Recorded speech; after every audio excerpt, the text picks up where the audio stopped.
Hello दोस्तों, welcome to the learning pro. तो learning pro के यूट्यूब प्लेटफॉर्म में आप सभी का स्वागत है।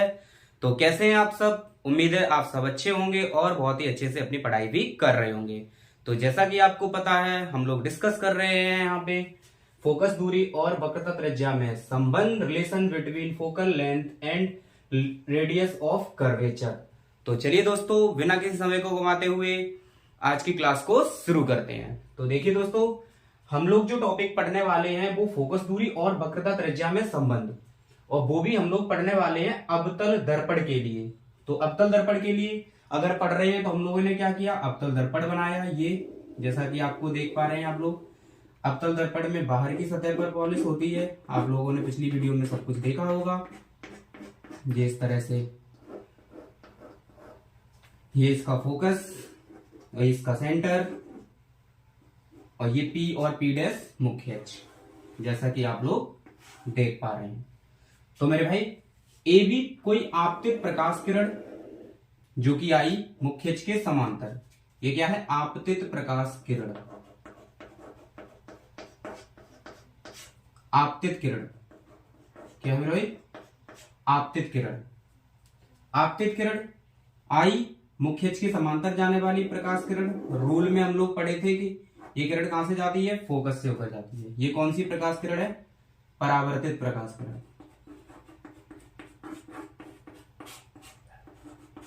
परावर्तित किरण या प्रकाश किरण। ठीक है भाई, ये हो गया अपना। हम लोगों को प्रूव करना है कि फोकस दूरी वक्रता त्रिज्या की आधी होती है। तो देखिए मेरे भाई, क्या लिखना पड़ेगा हम लोगों को? माना M1 M2 कोई अवतल दर्पण है, ये लिख लिया। M1 M2 कोई अवतल दर्पण है। ये लैंग्वेज जो हम लोग चित्र बनाते हैं इसी में से लिखते हैं। माना M1 M2 कोई अवतल दर्पण है जिसका ध्रुव P, वक्रता त्रिज्या यहां से लेकर ध्रुव से केंद्र तक की दूरी को क्या कहते हैं? वक्रता त्रिज्या कहते हैं। ठीक है मेरे भाई, पिछली वीडियो में आप लोगों ने देखा होगा। वक्रता त्रिज्या व फोकस दूरी F है। मेरे भाई, यहां से यहां तक की दूरी, फोकस तक की दूरी ये F है, और यहां से यहां C तक की दूरी, C तक की ये दूरी, ये क्या कहलाएगी? R कहलाएगी। हमें प्रूव करना है, हमें सिद्ध करना है, जो सिद्ध करना है हमें वो करना है F बराबर R/2। ये हमें सिद्ध करना है। ये इसके बीच का रिलेशन होता है, फोकस दूरी और वक्रता त्रिज्या के बीच में रिलेशन ये होता है। ये हमें लाना है प्रूफ, मैथमेटिकल तरीके से हमें ये प्रूव करना है। तो देखिए मेरे भाई, मुख्य अक्ष के समांतर आने वाली आपतित प्रकाश किरण AB आपतित प्रकाश किरण है, जो दर्पण से परावर्तन के पश्चात फोकस F से गुजरती है तब। ठीक है मेरे भाई, तो हम लोगों ने क्या किया कि यहां से जो प्रकाश किरण आई AB, और ये जो F से गुजरी यहां से लेकर यहां तक, तो मेरे भाई हमने क्या किया, आपतित प्रकाश किरण और जो परावर्तित प्रकाश किरण है उसके बीच में कहीं ना कहीं अविलंब होगा। तो हम लोगों ने क्या किया, अविलंब जो खींचा। अगर मुख्य अक्ष के समांतर कोई प्रकाश किरण आ रही है तो अविलंब कहां होगा? सेंटर पे। तो ये सेंटर से हम लोगों ने अविलंब खींच दिया। तो हम लोग लिख लेंगे तब अविलंब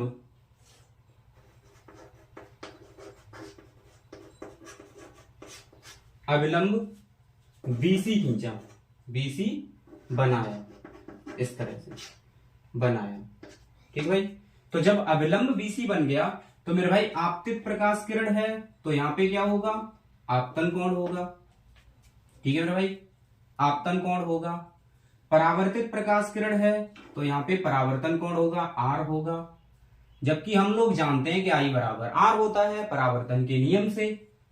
ठीक है भाई, तो हम लोग जानते हैं, यहां पे लिखेंगे हम वी नो दैट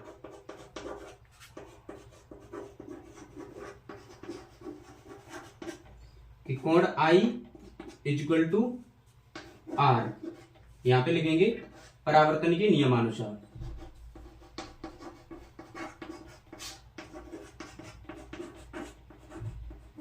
नियम से, परावर्तन के नियम से ये बात होती है। ठीक है भाई, चलिए, तो हम लोग कह सकते हैं कि I बराबर R, इसका मतलब हम यहाँ पे R की जगह I रख सकते हैं। ठीक है भाई, तो अगर आप देख पा रहे हैं अगर आप देख पा रहे हैं एक चीज कि एंगल ए चित्र से, अगर हम लोग देखें चित्र से, चित्र में अगर देख रहे हैं तो एंगल ए बी और C, angle A B C equal होंगे एंगल बी सी ए के, एंगल बी सी ए के। रीजन भाई देखिए, ये इधर एकांतर कोण है, ये भी आई होगा। देखिए भाई एकांतर कोण है,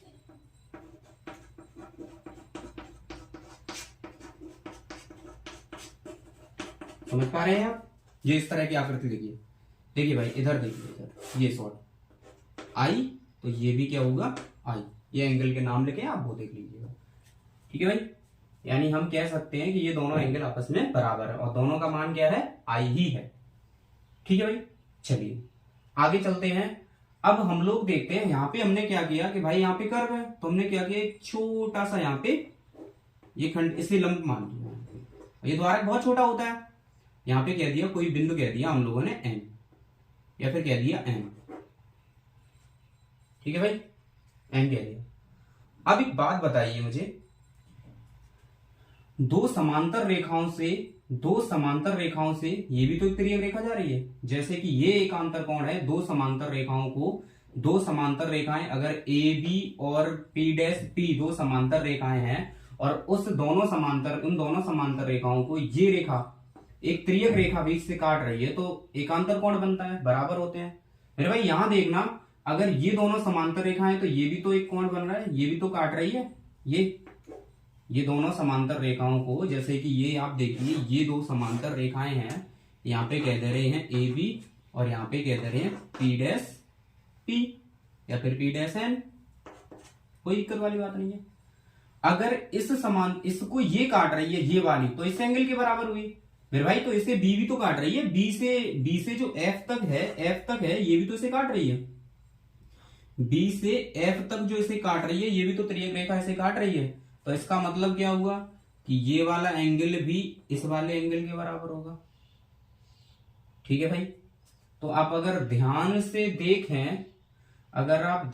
देखें तो ये आई ये आर, और जबकि आई और आर तो बराबर हैं, तो ये तो हुए 2i, तो ये वाला एंगल भी क्या हुआ 2i, दोनों आपस में बराबर हैं, तो ये वाला एंगल हुआ 2i। अगर मेरे भाई अगर आपको ये बात समझ में नहीं आती है तो आप ये बताइए, आई और आर तो बराबर होते हैं, तो उस हिसाब से ये तो आई हुआ। और आप लोग जानते हैं बहस कोण का नियम क्या होता है कि बाहर जो किसी भी त्रिभुज से बना हुआ बाहर कोण, जो बाहर वाला कोण होता है किसी भी त्रिभुज में, वो अंदर वाले कोणों के योगफल के बराबर होता है। तो ये कितना हुआ 2i, ठीक है भाई। तो अगर हम देखें, जैसे इस वाले एंगल को देखें कि जो एंगल है, एंगल बी एफ एन बराबर angle B C F plus angle ये सी बी एफ, ठीक है मेरे भाई।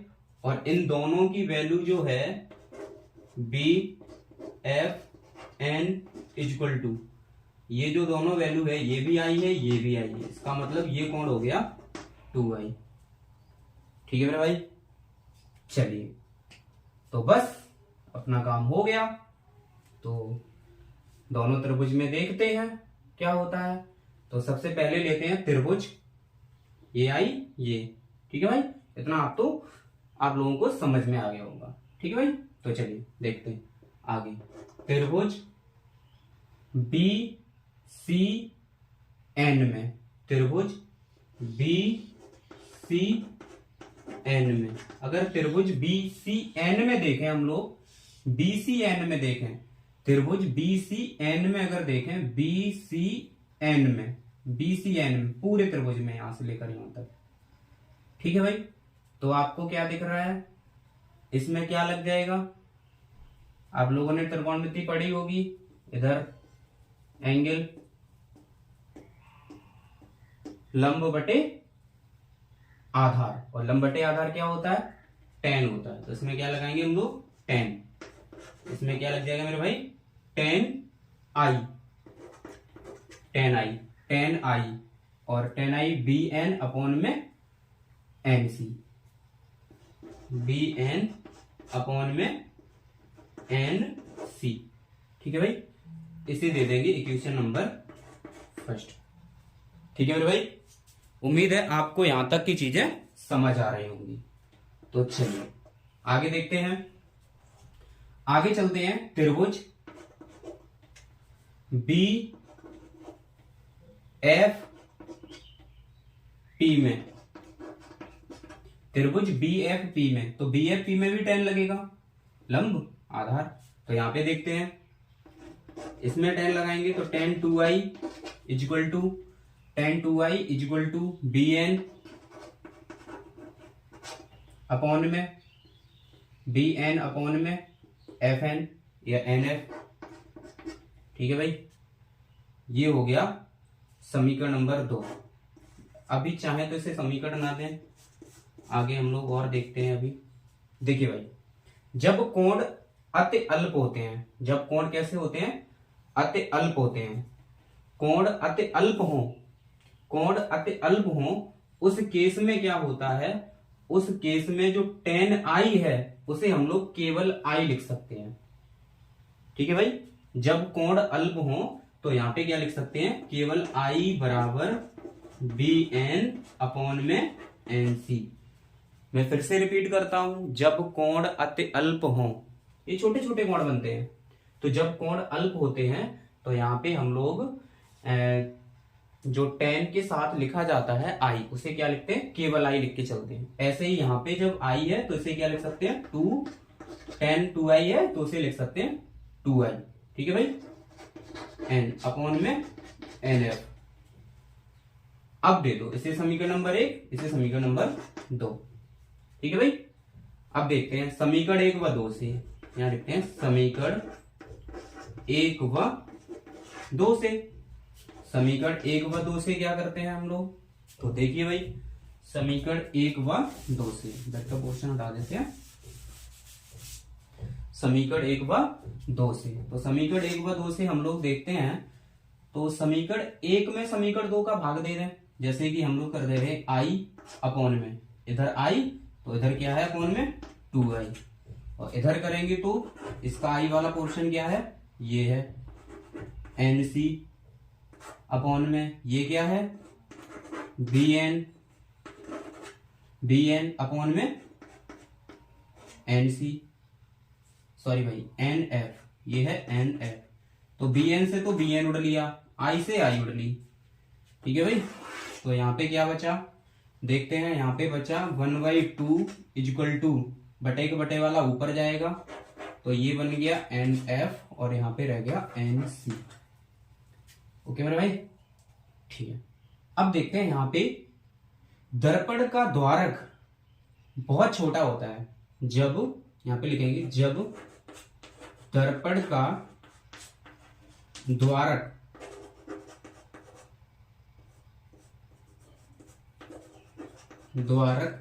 अल्प हो, तो जब दर्पण का द्वारक अल्प होगा तो मेरे भाई ये दूरी है, ये चुन्नू सी होगी, कैसी होगी, चुन्नू सी। तो यहाँ पे क्या लिखेंगे हम लोग, इसे n से न नाप के हम लोग डायरेक्ट p से नापेंगे। तो यहाँ पे क्या लिखेंगे, जो nf है वो pf होगा, और जो nc है वो pc होगा। बस वैल्यू पुट कर देंगे, 1/2 यहाँ पे वैल्यू रख देंगे, nf वो pf और अपॉन में pc। ठीक है भाई, तो अब बताओ क्या चर्चा हुआ था हम लोगों के बीच में, कि जो pf है, p से लेकर f तक की दूरी, ठीक है मेरे भाई, वो हम लोग नाप रहे हैं किधर, आपतित प्रकाश किरण के विपरीत दिशा में। आपतित प्रकाश किरण के विपरीत दिशा में जो भी दूरियां नापी जाती हैं वो ऋणात्मक नापी जाती हैं।